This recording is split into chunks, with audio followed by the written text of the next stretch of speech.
Hello friends, income tax के cases की series में आज जो केस हम डिस्कस करेंगे वो सेक्शन 148 के नोटिस को लेकर के है। जैसा कि हम सब जानते हैं कि सेक्शन 148 के अंदर जितनी लिटिगेशन टेक्निकल ग्राउंड्स को लेकर के होती है और जो 1 अप्रैल 2021 से नई रिजीम सेक्शन 148 के नोटिस की आई, उससे इस बात में कोई दो राय नहीं है कि एसएससी को काफी नुकसान इस अवज में हुआ कि एसएससी को काफी केसेस में रिट पिटीशंस में जाना पड़ा और फिर 2 बार सुप्रीम कोर्ट से रेवेन्यू को एक बहुत बड़ा रिलीफ मिला।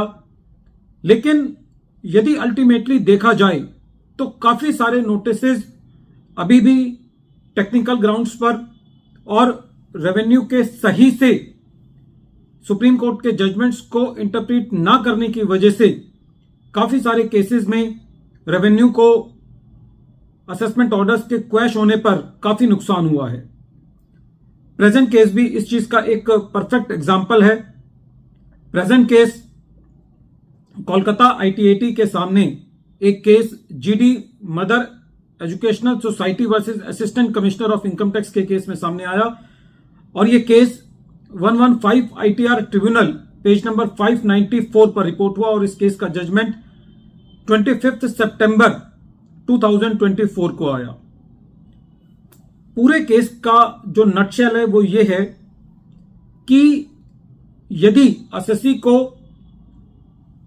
1 अप्रैल 2021 के बाद और 30 जून 2021 तक कोई नोटिस इशू किया गया जो कि पुराने रिजीम के अंदर असेसिंग ऑफिसर ने कर दिया और असेसिंग ऑफिसर ने उस नोटिस के बिना पर असेसमेंट ऑर्डर भी पास कर दिया, तो क्या असेसिंग ऑफिसर के पास सुप्रीम कोर्ट के judgment union of India versus Ashish Agrawal जो कि 4 मई 2022 को आया, उस जजमेंट के मुताबिक क्या असेसिंग ऑफिसर के पास अभी भी यह पावर थी कि जो असेसमेंट वो ऑलरेडी कंप्लीट कर चुका उस केस में भी वो दूसरी असेसमेंट कर सके?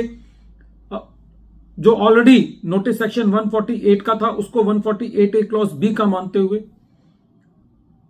यही चीज प्रेजेंट केस में ट्रिब्यूनल ने डिसाइड की। केस के फैक्ट्स थोड़े से कॉम्प्लेक्स हैं लेकिन बहुत इंटरेस्टिंग हैं। प्रेजेंट केस के अंदर असेसमेंट ईयर 18-19 से लेकर के असेसमेंट ईयर 2020-21 के मैटर्स इन्वॉल्व थे। एसएससी को 30 जून 2021 के डेट के नोटिस मिले और असेसमेंट ऑर्डर 31 मार्च 2022 को असेसिंग ऑफिसर ने पास कर दिए। इन असेसमेंट ऑर्डर्स के अगेंस्ट एसएससी ने सीआईटी अपील के पास अपील लगाई 6 अप्रैल 2022 को। उसके बाद जब सुप्रीम कोर्ट का जजमेंट 4 मई 2022 को आया तो असेसिंग ऑफिसर ने उस सेक्शन 148 के नोटिस को जो असेसिंग ऑफिसर ने एसएससी को 30 जून 2021 को इशू किया था, उस नोटिस को सेक्शन 148 ए क्लॉज बी का नोटिस बना करके एसएससी को दोबारे 25 मई 2022 को भेज दिया और उसके बिना पर फिर दोबारे असेसमेंट कंप्लीट कर दी 16 नवंबर 2023 को। कहने का मतलब है अब असेसिंग ऑफिसर ने जो असेसमेंट ईयर कंसर्न थे उन असेसमेंट ईयर्स के लिए 2 असेसमेंट कंप्लीट कर दी। एक पुराने रिजीम के अंदर जो नोटिस भेजा था उसके बिना पर, उसके आधार पर, और दूसरा जो सुप्रीम कोर्ट के जजमेंट के बेसिस पर असेसिंग ऑफिसर ने सेक्शन 148 के नोटिस को 148 ए क्लॉज बी का नोटिस मानते हुए इशू किया, उसके बिना पर एसएससी ने जो पुरानी असेसमेंट ऑर्डर थे उनके अगेंस्ट अपील फाइल की हुई थी सीआईटी अपील में। सीआईटी अपील ने जो अपना ऑर्डर पास किया वो बड़ा अजीब और गरीब ऑर्डर पास किया और उसमें यह कहा कि जो असेसमेंट ऑर्डर पास किया गया है वो नॉनेस्ट है क्योंकि असेसिंग ऑफिसर ने दोबारे असेसमेंट ऑर्डर पास कर दिया है और इस तरीके से कहते हुए एसएससी की अपील को डिसमिस कर दिया। लेकिन कहीं ना कहीं यह माना कि जो पुराना असेसमेंट ऑर्डर है वो नॉनेस्ट है।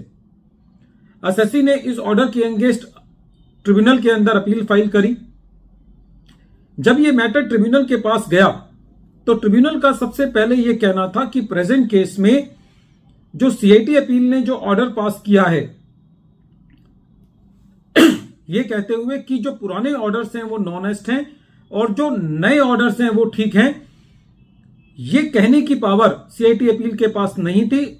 सीआईटी अपील को इन केसेस के अंदर मेरिट पर अपने ऑर्डर पास करना चाहिए था। ट्रिब्यूनल का यह कहना था कि प्रेजेंट केस के अंदर जो सीआईटी अपील ने यह एज्यूम कर लिया कि जो नई प्रोसीडिंग्स हैं वो ठीक है और पुरानी प्रोसीडिंग्स जो है वो गलत थी, ये चीज ठीक नहीं है।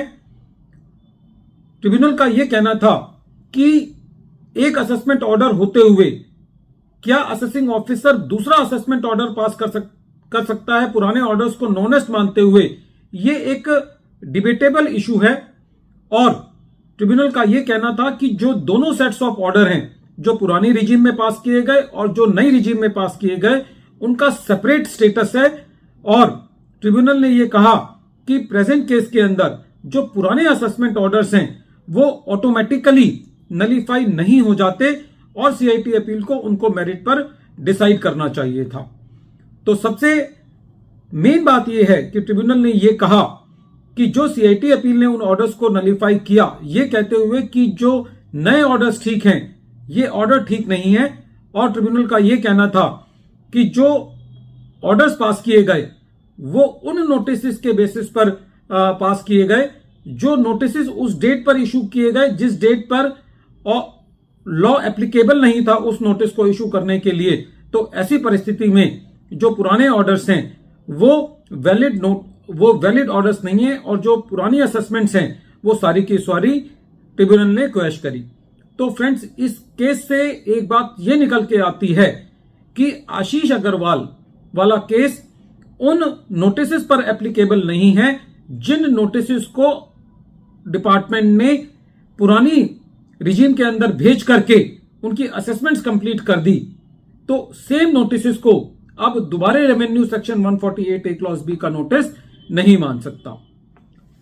वीडियो के अंत में एक बार फिर मैं केस का नाम रिपीट कर रहा हूं। केस का नाम है GD mother educational society versus assistant commissioner of income tax और ये case 115 ITR tribunal page number 594 पर रिपोर्ट हुआ। मैटर कोलकाता ITAT ने 25 सितंबर 2024 को डिसाइड किया। Thank you friends.